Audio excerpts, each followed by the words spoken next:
Hello all, मैं अमर लक्ष्यकार एक बार फिर आपके साथ। और आज हम लोग जो वीडियो लेके आए हैं वो 29 ऑफ नवंबर 2020 में पेपर हुआ था सहायक लेखाकार का, असिस्टेंट अकाउंटेंट का। तो उससे रिलेटेड सारे क्वेश्चंस हम लोग करेंगे आज। लगभग 30 क्वेश्चंस हम लोग कर लेंगे इसमें। और आई होप आपको वीडियो अच्छी लगेगी एंड लाइक ज़रूर करिएगा इस वीडियो को, क्योंकि मैंने बहुत मेहनत करके ये वीडियो बनाई है आप लोगों के लिए। तो चलिए शुरू करते हैं आज की वीडियो। क्वेश्चन नंबर पहला, yes, total debtor account is prepared to know. देखो, टोटल डेटर अकाउंट, डेटर किससे रिलेटेड होते हैं? वैसे भी हमारे सेल से रिलेटेड होते हैं। और सेल कैश तो हम लोग लेंगे नहीं, कैश की तो एंट्री वहीं आ जाएगी, इसलिए इसका आंसर हो जाएगा क्रेडिट सेल। जो है टोटल डेटर अकाउंट हम लोग बनाते ही क्रेडिट सेल के लिए है। क्वेश्चन नंबर 2 हम लोग देखते हैं, on seizure of goods by hire vendor, यानी कि हायर परचेज का ये क्वेश्चन है। The balance of the assets account transfer to, इसका आंसर होगा हायर वेंडर अकाउंट। और इसको जब हम लोग हायर परचेज का एक चैप्टर है वो मैं आपको कराऊंगा, उसके नोट्स में बनवा दूंगा, आपको सीधे नोट्स ही दे दूंगा उसका PDF, जिससे आपको उसमें दिक्कत नहीं आएगी। क्वेश्चन नंबर हम लोग 3 देखते हैं, the maturity period of treasury bills. ये क्वेश्चन पिछले साल में भी आया था, मतलब पिछला जो पेपर था अकाउंट असिस्टेंट का उसमें भी आया था, जिसका आंसर है बोथ A एंड B, यानी कि जो टी बिल्स होते हैं हमारे वो 91 से 364 डेज के होते हैं। क्वेश्चन नंबर, हाँ एक चीज़ और, ये जो क्वेश्चंस हैं यकीन मानिए आप प्रीवियस ईयर्स के अगर क्वेश्चंस कर लेते हैं तो आपका सिलेक्शन पक्का है। क्योंकि जब मैंने ये क्वेश्चन पेपर देखा तो मुझे लगा कि जो प्रीवियस ईयर्स के क्वेश्चन हैं वहीं से कहीं ना कहीं ये क्वेश्चन पेपर बनाते हैं जो एग्जामिनर होता है। तो आप यकीन मानिए ये सारे प्रीवियस ईयर के क्वेश्चन आपको आना अनिवार्य है। और मेरी वीडियो में आपको फ़ायदा ये हो जाएगा कि मैं आपको आंसर्स थोड़ा सा डिटेल में बताता हूँ। तो आई होप आप लोगों को ये बात समझ भी आ रही होगी कि ये वीडियो देखना कितना ज़रूरी है। क्वेश्चन नंबर हम लोग 4 देखते हैं, इंडियन अकाउंटिंग स्टैंडर्ड्स। तो ICAI जो होता है वो अकाउंटिंग स्टैंडर्ड इशू करता है। तो ICAI इसका आंसर हो जाएगा। इसका हेडक्वार्टर क्या है? न्यू दिल्ली। और ICWI का कोलकाता। ये दोनों आए हुए हैं क्वेश्चंस। पिछले साल में पिछले क्वेश्चन पेपर में जो आया था वो ICWI का आया था, इस बार ICAI का आया था, मैंने वहाँ पे भी बताई थी ये बात। क्वेश्चन नंबर 5 हम लोग देखते हैं, basic objectives of financial management is. देखिए, जो फाइनेंशियल FM एक पूरा सब्जेक्ट है, और जैसे FM है और भी एक कॉस्ट का भी एक पूरा सब्जेक्ट है। तो ये बात कर रहा है कि FM यानी फाइनेंशियल मैनेजमेंट का जो मोटिव होता है वो क्या होता है या ऑब्जेक्टिव होता है, तो वो होता है मैक्सिमाइजेशन ऑफ वेल्थ। सेम एक क्वेश्चन बन सकता है कि कॉस्ट अकाउंटेंट या कॉस्ट मैनेजमेंट, जो कॉस्ट सब्जेक्ट होता है मैनेजमेंट, उसका बेसिक ऑब्जेक्टिव क्या होता है? तो मिनिमाइज द कॉस्ट, ठीक है ना। इसके बाद क्वेश्चन नंबर 6 हम लोग देखते हैं, zero based budgeting was first used in USA। इसका आंसर हो जाएगा, देखो जीरो बेस्ड बजटिंग क्या होता है? जब भी बजट बनता है तो वो प्रीवियस ईयर्स के फंडामेंटल्स पे बनता है, यानी प्रीवियस ईयर्स में जो बजट या जो हमारा एक्चुअल परफॉर्मेंस रहा होगा उस बेस पे हम लोग अपना नेक्स्ट ईयर का बजट बनाते हैं। बट इस बजट की खास बात ये होती है कि इसमें हम लोग प्रीवियस ईयर्स का कुछ भी यूनिट नहीं लेते, मतलब प्रीवियस ईयर्स में आपने कुछ भी किया हो हम लोग उसे नहीं मानेंगे। जीरो बेस का मतलब ये होता है कि हम लोग जीरो से स्टार्ट करेंगे और फिर बजट बनाएंगे। तो ये इसका आंसर हो जाएगा A। क्वेश्चन नंबर 7 हम लोग देखते हैं, which of the following is not a basic principle of accounting. तो principle of expenses, full disclosure, historical cost and principle of cost and benefits. तो देखा जाए तो अकाउंटिंग प्रिंसिपल्स में expenses, full disclosure, historical cost, इनके बारे में तो आपको मिलेगा, यानी कि ये प्रिंसिपल्स होते हैं। लेकिन कॉस्ट एंड बेनिफिट कोई प्रिंसिपल नहीं होता इसमें। तो आंसर हो जाएगा D। क्वेश्चन नंबर 8 हम लोग देखते हैं, the most rigorous test of liquidity is. तो टेस्ट ऑफ लिक्विडिटी आप समझ गए होंगे, तरलता किस चीज़ में? जो हमारे पास जो कैश है या जो हमारी लिक्विडिटी है, यानी कि अगर किसी को पैसे देने की बात आ जाए तो हम लोग कितने सक्षम है उसे पैसे देने में, तुरंत जो उधारी है उसे। तो इसमें मोस्ट रिगरस का मतलब हुआ कड़ी जांच, यानी कि बिल्कुल तरल जो चीज़, बिल्कुल तरल। तो उसका आंसर हो जाएगा एब्सोल्यूट लिक्विड रेशियो। यहाँ पे आप हिंदी में भी देख सकते हो, पूर्ण तरलता अनुपात, ठीक है ना। अब हम लोग क्वेश्चन नंबर देखते हैं 9, a plan is a trap to capture the future, this statement is of, तो इसका आंसर हो जाएगा ए, एलन। क्वेश्चन नंबर 10 हम लोग देखते हैं, the principle of indemnity applies. देखिए, इंडेमनिटी का जो मीनिंग होता है वो होता है जो हम अगर हमारी वजह से या किसी मतलब थर्ड पार्टी की वजह से अगर लॉस होता है किसी व्यक्ति को, तो उस लॉस का पेमेंट करना ही कहलाता है इंडेमनिटी। तो यहाँ पे आप देख सकते हो क्षतिपूर्ति, इंडेमनिटी मतलब क्षतिपूर्ति। तो लाइफ का कभी भी क्षतिपूर्ति नहीं किया जा सकता, यानी कि लाइफ को इंडेमनीफाई नहीं किया जा सकता कभी भी। तो इसका आंसर ये तो हो ही नहीं सकता है, यहाँ पे भी लाइफ जुड़ा है ये भी नहीं होगा, यहाँ पे भी लाइफ जुड़ा है ये भी नहीं होगा। मरीन एंड फायर इंश्योरेंस, तो यहाँ पे इंडेमनीफाई किया जा सकता है। क्यों? क्योंकि यहाँ पे लाइफ नहीं जुड़ा है। क्यों? क्योंकि लाइफ इतनी प्रीसियस होती है कि आप उस व्यक्ति को उसकी लाइफ के पैसे आप दे ही नहीं सकते हो, इसीलिए इसका आंसर हो जाएगा डी। याद रखना प्रिंसिपल ऑफ इंडेमनिटी को। क्वेश्चन नंबर 11 हम लोग देखते हैं, return on investment. Return of investment का मतलब हो गया ROI इज कंप्यूटेड बाय। तो रिटर्न जो आप इन्वेस्टमेंट पे निकालोगे वो कैसे निकालोगे, यानी कि आपने जो कमाई करी है वो और आपने जो इन्वेस्ट किया था वो।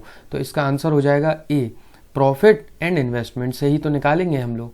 क्वेश्चन नंबर 12 हम लोग देखते हैं, ऑन डिसऑनर। डिसऑनर का मतलब एक बिल था और बिल जिसको पैसे देने थे बिल के, उसने वो पैसे नहीं दिए, तो वो डिसऑनर हो गया बिल।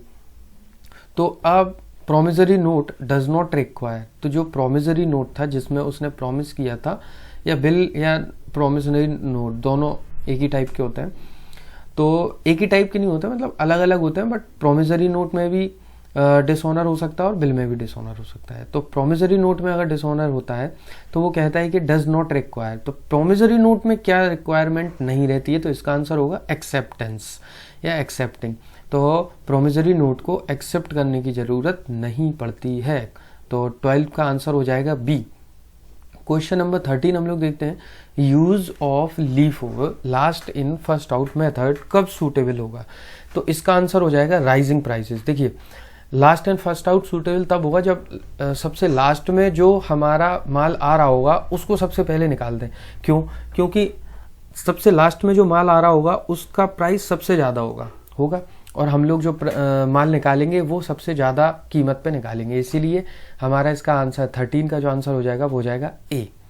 क्वेश्चन नंबर 14 हम लोग देखते हैं, the sale of goods act कब आया था। तो ये आया था 1930 में, the sales of goods act. इसका पहले जो नाम था Indian sales of goods act, ठीक है ना, और इसको शायद 1963 में चेंज किया गया था, इंडियन वर्ड्स हटा दिया गया था, लेकिन जो सेल ऑफ गुड्स एक्ट है वो आया था या इन्फोर्स हुआ था, वो हुआ था 1930 में। याद रखना, अगर ये क्वेश्चन आ जाए कि इसका पहले नाम क्या था, तो इसका आंसर हो जाएगा Indian sale of goods act. Question number 15 हम लोग देखते हैं, वेरिफिकेशन ऑफ असेट इंक्लूड्स। तो वेरिफिकेशन का मतलब वेरीफाई करना, अपनी एसेट को कैसे करेंगे, तो फिजिकल वेरीफाई करेंगे, बिल्कुल करेंगे।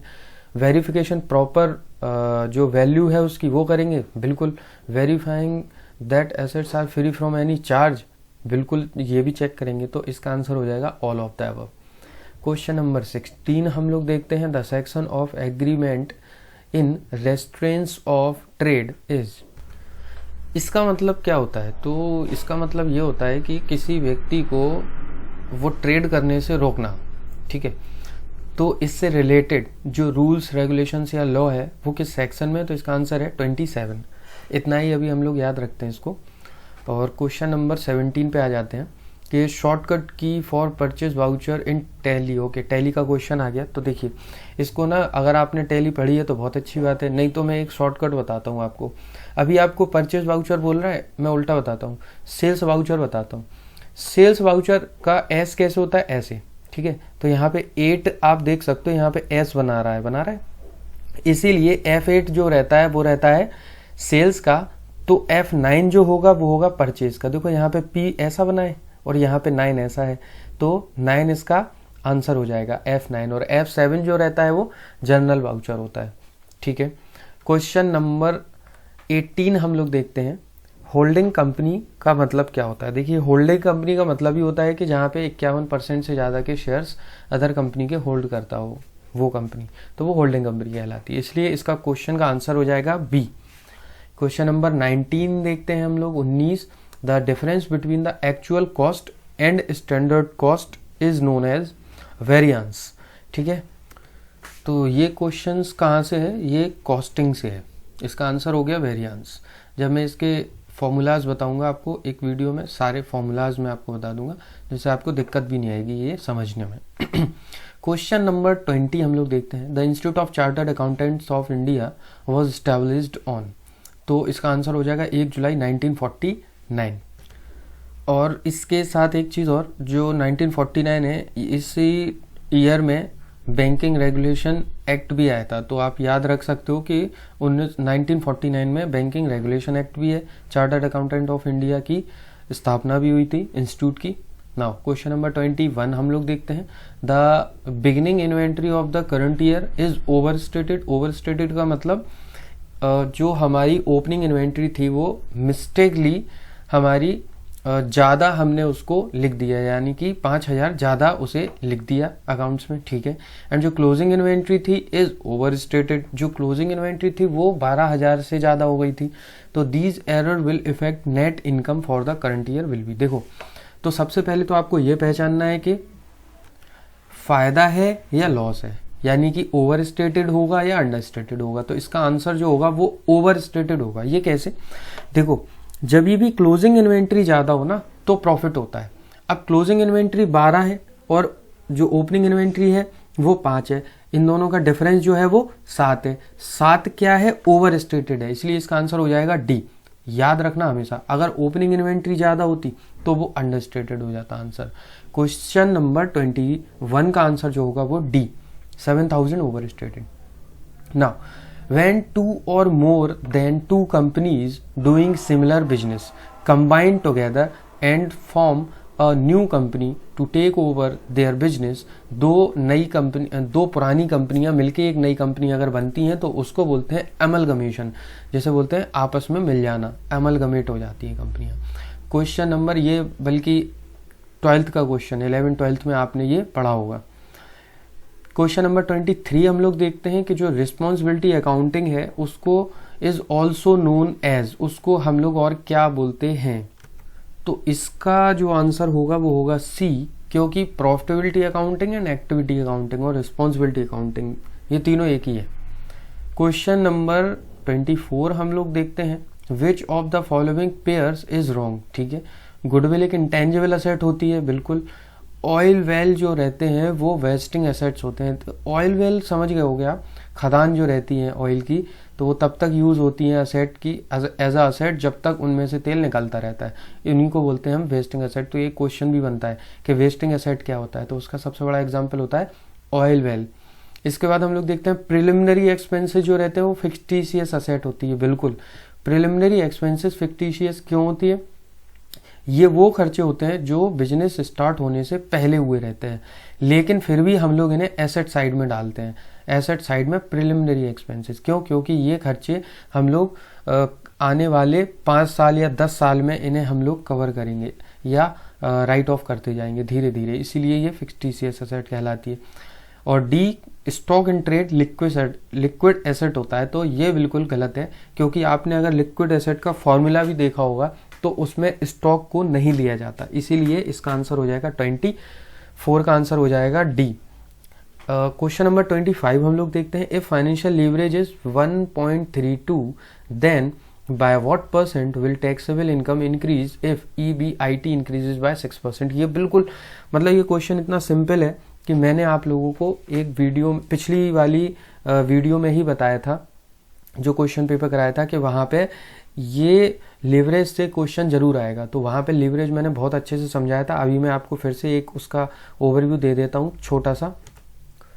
तो जैसा आप यहाँ पे देख सकते हो, ये मैंने कुछ फार्मूलाज बताए थे आपको, बहुत ही सिंपल तरीका था इनकम स्टेटमेंट से इन फार्मूलाज को निकालना। अगर डिग्री फार्मूलाज मांगता है तो ये वाले फार्मूला लगेंगे, और अगर परसेंटेज वाले फार्मूला मांगता है तो ये लगेंगे। जैसे फाइनेंशियल लीवरेज ये वाला इसमें क्वेश्चन में आया है कि परसेंटेज चेंज इन EPS पूछ रहा है, वो परसेंटेज चेंज इन EBIT हमें दिया हुआ है 6% और फाइनेंशियल लीवरेज भी दिया हुआ है।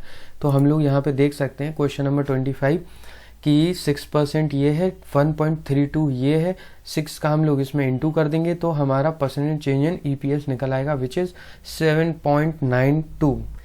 तो अपना जो आंसर हो जाएगा वो हो जाएगा 25 का 7.92।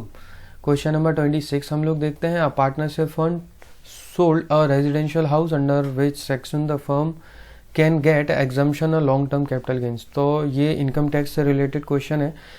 क्वेश्चन सेक्शन 54 में सारे लॉन्ग टर्म कैपिटल गेन की एग्जम्पशंस ही आती हैं, बट इस क्वेश्चन का आंसर मैं नहीं दूंगा क्योंकि ये मुझे गलत लग रहा है।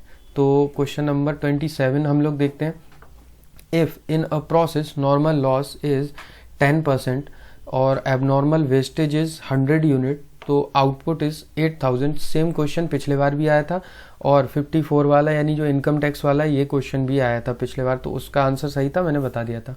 क्वेश्चन नंबर 27 को करने का मैं एक आपको तरीका बताता हूँ ये यूनिट्स निकालने का। अब यहाँ पे एक बार पहले हम लोग ये समझ लेते हैं कि ये जो आउटपुट है अभी जो निकल के दिखा रहे हैं यानी 8000 यूनिट जो आउटपुट है वो क्या है वो समझना है हमें। और अगर नॉर्मल हम लोग यूनिट प्रोड्यूस करते तो वो कितने करते, तो अभी हम लोग इसे भूल जाते हैं। अभी आप सिर्फ इतना समझो कि सपोज करो आपने 100% यूनिट हैं आपके पास जो आपने प्रोड्यूस किए हैं, तो 100% यूनिट जब प्रोड्यूस करते हैं हम लोग तो लॉस हो जाता है सपोज उसमें 90%, यानी कि जब 100 यूनिट्स हम आपको आउटपुट इनपुट देते हैं तो जो आउटपुट निकलता है वो 90% निकलता है और 10% का नॉर्मल लॉस हो जाता है। अब हमारे पास क्या बचा 90% और 90% जो बचा है वो नॉर्मल यूनिट बचे हैं आउटपुट की। अब हो सकता है इसमें कुछ एबनॉर्मल यूनिट भी माइनस हो जाए तो वो अलग है, वो हो सकते हैं इसमें।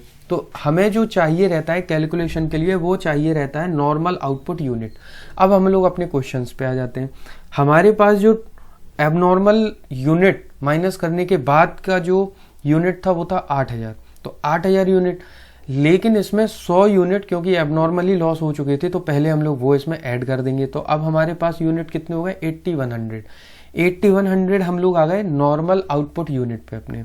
तो 8100 एक तरीके से क्या रिप्रेजेंट कर रहा है, ये 90% रिप्रेजेंट कर रहा है, इसीलिए 8100 डिवाइडेड बाय 90 और हमें 100 पे जाना है, यानी कि जो इनपुट हमने डाला था वो कितना था 100%, तो इंटू 100, तो यहाँ पे जो आ जाएगा वो 9000 यूनिट आ जाएगा। तो क्वेश्चन नंबर 27 का जो आंसर हो जाएगा वो 9000 यूनिट यानी कि डी हो जाएगा। क्वेश्चन नंबर 28 हम लोग देखते हैं। Which type of audit is more suitable where there is no satisfactory system. अगर सेटिस्फैक्ट्री सिस्टम नहीं है कोई इंटरनल चेक का या कंट्रोल का तो इसका आंसर हो जाएगा कंटिन्यूअस ऑडिट। तो कंटिन्यूअस ऑडिट होते रहना चाहिए। क्वेश्चन नंबर 29 हम लोग देखते हैं। The name of third partner in the case of Garner मरे। ओके, गार्नर मरे वाला जो डिस्प्यूट हुआ था इसका कुछ पिछली बार क्वेश्चन आया था कि ये किस देश में हुआ था, तो उसका आंसर था इंग्लैंड। ठीक है, अभी पूछ रहा है कि थर्ड पार्टनर का नाम क्या है, तो थर्ड पार्टनर का नाम था आइवरिंग फिशर। ठीक है, और एक क्वेश्चन और आया था कि ये जो डिस्प्यूट हुआ था ये किससे रिलेटेड था, तो ये पार्टनरशिप फर्म से रिलेटेड था कि कौन पार्टनर अगर सॉल्वेंट रहता है अगर इंसॉल्वेंट रहता है, तो ये इसका क्वेश्चन आ सकता है इसमें। क्वेश्चन नंबर 30 हम लोग आज का लास्ट क्वेश्चन हम लोग देखते हैं। Which one of the following is not an inventory valuation method. इनमें से कौन सा नहीं है, तो weighted average price method, last in first out, balance sheet method, कोई मेथड ही नहीं होता, और फर्स्ट इन फर्स्ट आउट। तो आंसर हो जाएगा इसका C. Thank you for watching my videos and please like कीजिए वीडियो को और सब्सक्राइब कीजिए और घंटी का आइकन भी दबा दीजिए, तो आपको इसकी आने वाली सारी वीडियोज़ पहले मिल जाया करेंगी। Thank you, thanks a lot.